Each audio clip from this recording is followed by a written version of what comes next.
الشيطان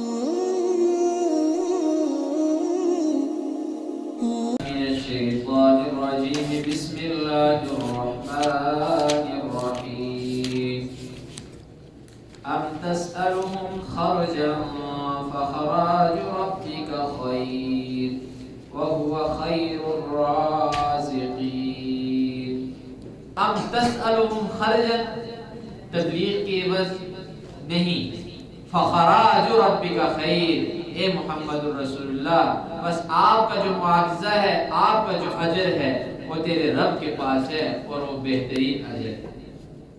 یہ کیا ہے؟ طاعات کے اوپر یعنی عبادات کے اوپر معاوضہ لینا ہے. کوئی نماز پڑھا رہا ہے اس کے اوپر معاوضہ یا کوئی اور دینی کام کر رہا ہے اس کے اوپر معاوضہ. پہلے جو احناف تھے امام اعظم ابو حنیفہ رحمہ اللہ اور ان کے ساتھی جو تھے ان کا یہ متفقہ مسئلہ تھا کہ طاعات کے اوپر اجرت لینا جائز نہیں. کوئی بھی چیز ہے مثال کے طور پر کوئی اذان دے رہا ہے نماز پڑھا رہا ہے بچے پڑھا رہا ہے کسی قسم کی کسی بھی طاعت کے اوپر اجازت نہیں. اس کی سب سے بڑی وجہ یہ تھی کہ بیت المال سرکاری حکومت کی طرف سے ان لوگوں کا وظیفہ مقرر کیا ہوا تھا. لیکن بعد کا جو زمانہ آیا اس زمانے میں بیت المال سے انہیں وظیفہ دینا بند کر دیا گیا. تو اب سارے کے سارے جتنے بھی احناف تھے متاخرین جو بعد میں آنے والے تھے یہ فیصلہ کیا کہ اس زمانے کے اندر طاعات کے اوپر اجرت لینا جائز ہے. لیکن اس میں بھی انہوں نے تفصیل بیان کر دی. کیا کہ وہ طاعات کہ جو موقوف ہیں کسی آدمی کے اوپر. مثال کے طور پر نماز پڑھانے والا ہے اب نماز نہیں پڑھائے گا تو فرض نماز رہ جائے گی جماعت رہ جائے گی لہذا اس کو اجرت دینا ضروری ہے. اور اسی طریقے سے تعلیم کا مسئلہ ہے کہ اگر یہ لوگ تعلیم نہیں دیں گے ان کو اجرت نہیں دیں گے تو تعلیم قرآن کی کیا ہو جائے گی ضائع ہو جائے گی. تو اگر یہ لوگ اپنے آپ کو تعلیم کے لیے وقف کریں گے نمازوں کے لیے وقف کریں گے تو ان کے ساتھ بھی پیٹ لگے ہوئے ہیں لہذا ان کو اجرت دینا جائز ہے. یہ بات کیا تھا مسئلہ ہو گیا. نماز کے پیسے قرآن کے پیسے یاد رکھ لیں اس مسئلے کو. قرآن پڑھانے کے پیسے اور نماز پڑھانے کے پیسے یہ نماز اتنے کی ہے یہ قرآن اتنے کا ہے بالاتفاق حرام ہے. دینا بھی حرام ہے اور لینا بھی حرام ہے.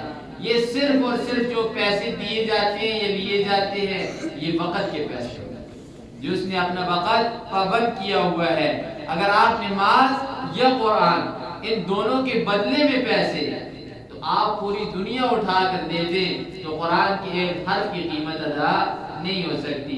علامہ عینی کیا فرماتے ہیں النقطۃ من القرآن خیر من الدنیا وما فیہا کہ حرف لفظ نہیں ایک نقطہ جو قرآن کے اوپر پڑا ہوا ہے یہ بھی دنیا اور جو کچھ دنیا کے اندر ہے سب چیزوں سے بہتر ہے. تو فرمایا اب تسألهم خرجا کیا ہے محمد الرسول اللہ آپ ان سے معاوضہ مانگ رہے ہیں پیسے مانگ رہے ہیں؟ نہیں مانگ رہے.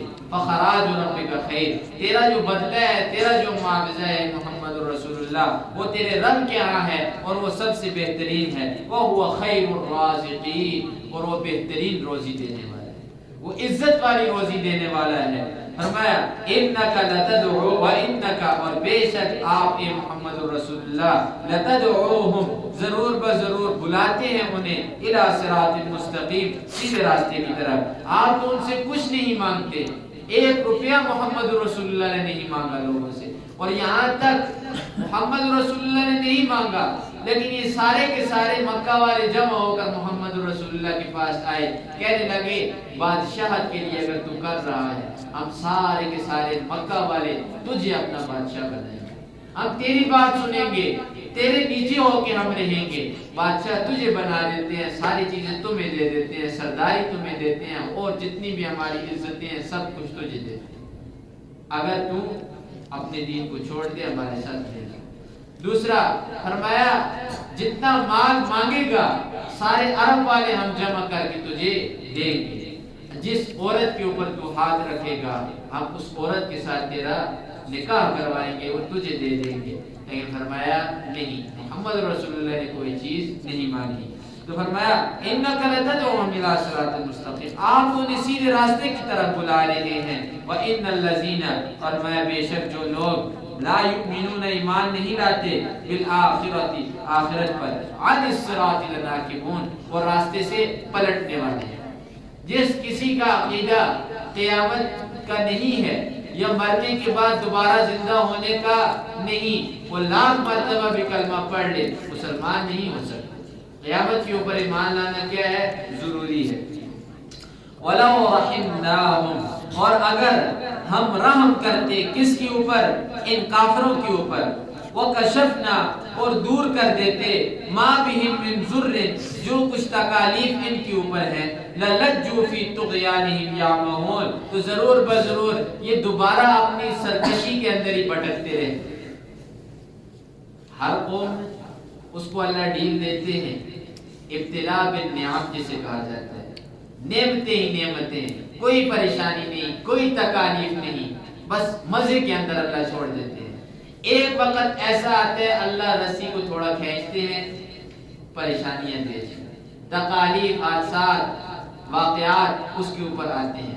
اور وہ بھیجنے کی وجہ کیا ہوتی ہے؟ کہ کیسے بندہ میری طرف واپس آ جائے. جب ادھر سے بھی نہ آئے تو پھر کیا اللہ سخت عذاب بھیج کر اسے غرق کر دیتے ہیں یا ختم کر دیتے ہیں. مکہ والوں کے ساتھ یہی والا معاملہ. مکہ والوں کو اللہ نے چھوڑا رہا، محمد رسول اللہ پہ ظلم و ستم کرتے رہے، ساری کے سارے معاملات ہوتے رہے، لیکن سیدھے نہیں ہوئے. پھر محمد رسول اللہ صلی اللہ علیہ وسلم نے ان کے خلاف دعا کی. رسول اللہ صلی اللہ علیہ وسلم نے فرمایا اے اللہ تو ان کو پکڑ، ایسے پکڑ جیسے کہ تو نے یوسف علیہ السلام کی قوم کو ان کے زمانے کے اندر پکڑا تھا. 7 سال تک قحط تھا یوسف علیہ السلام کے زمانے میں، وہی قحط کیا ہوا ان کے اندر بھی آیا. ابو سفیان مسلمان نہیں ہوئے تھے اس وقت، آئے محمد رسول اللہ صلی اللہ علیہ وسلم کے پاس، آ کر گرا کر رونے لگے اور آپ کو اللہ کا واسطہ دیا محمد رسول اللہ، اور اللہ کی قسم اٹھائی، کہنے لگے کہ اے میرے بھتیجے تجھے اللہ کا واسطہ ہے، میں قسم کھاتا ہوں اس رب کی کہ ہمارے لوگ خون کھا رہے ہیں، ہمارے لوگ مردار کھا رہے ہیں، ہمارے لوگوں چیز کسی قسم کی نہیں مل رہی، پانی ہمارے پاس نہیں ہے، ہم پرانے بدبودار چمڑے کھا رہے ہیں، ہمارے پاس کوئی نہیں. آپ اللہ سے دعا کریں کہ اللہ بارش بھی بھیجے، ہمیں غلہ بھی دے، ہم وقتی ان کے اوپر رحم کھا لیں، رحم کر لیں ان کے اوپر. یہ پھر اپنی سرکشی کے اوپر کیا ہوں گے؟ دوبارہ بھٹکتے رہیں گے. انہوں نے سیدھے راستے کے اوپر نہیں لانا. ابن عباس رضی اللہ تعالیٰ عنہ اس کی یہی تفسیر بیان کرتے ہیں، فرماتے ہیں وَلَوْ رَحِمْنَاهُمْ، اگر ہم ان کے اوپر رحم کریں، وَكَشَفْنَا مَا بِهِمْ مِنْ ضُرٍّ، اور دور کر دیں ان سے اس تکلیف کو جو ان کو پہنچی ہے، یعنی جو قحط والا معاملہ ان کو پہنچا ہے، لَلَجُّوا فِي طُغْيَانِهِمْ يَعْمَهُونَ، پھر یہ اپنی دوبارہ سرکشی کے اندر روگردان ہوں گے. وَلَقَدْ قسم بخدا أَخَذْنَاهُمْ، پکڑا ہے ہم نے انہیں، بالعذاب، عذاب کے ساتھ، فَمَا اسْتَكَانُوا لِرَبِّهِمْ، یہ پھر بھی عاجز نہیں ہوئے اللہ کے سامنے. وَمَا يَتَضَرَّعُونَ، اور یہ پھر بھی نہیں کیا ہوئے؟ لرزے اللہ کے سامنے، یہ پھر بھی روئے اللہ کے سامنے نہیں. یہ وہی مضمون چلا آ رہا ہے کہ اللہ نعمتیں دے رہا ہے تب بھی اللہ سے ڈرو. یہ اللہ نے نعمتیں کیوں دی؟ اللہ پکڑ رہا ہے تب بھی اللہ سے ڈرو کہ اللہ نے کیوں پکڑا ہے. جب اللہ پکڑ لے تو اللہ سے ڈر جاؤ، رو کہ اللہ نے مجھے کیوں پکڑا ہے. اچھا، بعض لوگوں کے اندر یہ والی صفت ہوتی ہے کہ جب اللہ پکڑ لیتا ہے، پکڑنے کے بعد بھی انہیں سمجھ نہیں آتی کہ ہم کیا کر رہے ہیں، کہ ہمیں اللہ نے کیوں پکڑا ہے. سود کھا رہے ہیں، پریشانیاں آ رہی ہیں، پتہ چل رہا ہے کہ ہمارے اوپر پریشانیاں آ رہی ہیں. سود کا بھی پتہ ہے کہ ہم اللہ کے باغی ہیں، لیکن اور زیادہ کیا، اور زیادہ اللہ کی نافرمانیوں کے اندر لگے رہتے ہیں. اللہ یہ مشرکین کی حالت کو یہاں پر بیان کرتے ہیں کہ قسم با خدا ہم نے پکڑا ان کو عذاب کے ساتھ، وَمَا اسْتَكَانُوا لِرَبِّهِمْ، پکڑنے کے بعد بھی انہوں نے اللہ کے سامنے عاجزی نہیں کی، وَمَا يَتَضَرَّعُونَ، اور وہ روئے نہیں اللہ کے سامنے. مومن وہ ہے کہ نیک کام کرنے کے بعد بھی روتا ہے، اور منافق وہ ہے کہ برے کام کرنے کے بعد بھی روتا نہیں۔ فرمایا حتیٰ جب یہ والا معاملہ آ گیا نا کہ اللہ کی پکڑ کے بعد بھی انسان نہ ڈرے، تو اللہ کیا فرماتے ہیں، حتیٰ یہاں تک اذا فتحنا، ہم کیا کرتے ہیں، کھول دیتے ہیں، علیہم ان کے اوپر، بابن دروازے، ذا عذاب شدید، سخت قسم کے عذاب والے۔ پھر آسمانوں سے اللہ کے عذابات کے دروازے کھل جاتے ہیں، بارشی وقت پر نہیں، زلزلے، تکالیف، پریشانیاں، مہنگائی، ہر قسم کی آفات، تکالیف لوگوں کے اوپر آتی ہیں۔ کیوں؟ جب اللہ نے ان کو تھوڑا سا پکڑا تھا تو یہ تب بھی اللہ کے سامنے روئے نہیں۔ جب اللہ کے سامنے نہیں روئیں گے تو اوپر سے کیا ہوں گے، آسمان کے دروازے عذابات کے کھل جائیں گے۔ لیکن ایک بات، یہاں پر عذابات کے دروازوں کا ذکر ہے، اور دوسری جگہ پر اللہ فرماتے ہیں کہ آپ اگر اللہ کی بات کو مانو گے، اللہ کے قانون پر چلو گے، تو آسمان بھی خوب آپ پر برسے گا، یعنی آسمان سے بھی آپ کے اوپر رحمتیں ہی رحمتیں آئیں گی، اور زمین بھی آپ کے اوپر کیا ہوگی، خوب اپنے خزانے کھولے گی، ہر چیز زمین سے نکلے گی جو چیز تمہیں ضرورت ہوگی۔ لیکن اللہ کے باغی ہوگے تو آسمان کی بھی لعنت آئے گی اور زمین کی بھی لعنت آئے گی، ہر طرف سے، نیچے سے بھی عذابات، اوپر سے بھی عذابات۔ فرمایا اذا ہم فیہ مبلسون، اچانک وہ لوگ ہوگے اپنی امیدوں سے بے بس۔ پھر جو امیدیں لگائی ہوتی ہیں نا، ہم یہ کریں گے، ہم وہ کریں گے، اللہ فرماتے ہیں وہ ساری کی ساری امیدیں کیا ہو جاتی ہیں، خاک میں مل جاتی ہیں۔